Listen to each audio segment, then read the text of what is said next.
stvari sin Boga živoga, koji je poslat odozgo, jer to je trojica, da bi ušao u telo prečiste žene i da bi na kraju stradao i da bi mogli da ga jedemo.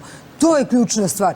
To je stablo svih stabala. Dobro, se vratimo mi na temu emisije ako nije problem. Mene zanima Vesna. Prema anketi koja je sprovedena u jednim dnevnim novinama u Srbiji, skoro 70% građana Srbije je glasalo za legalizaciju prostitucije u našoj zemlji, oko 30% je reklo ne.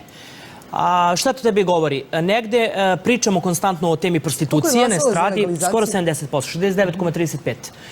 Zanima me, nigde ne provlačimo tu temu šta je koren prostitucije. Dakle, ja lično mislim da je problem u muškoj potražnji. Dakle, da muškarci ne žele osobe koje se bave tim zanatom, možda je ne bi ni bilo.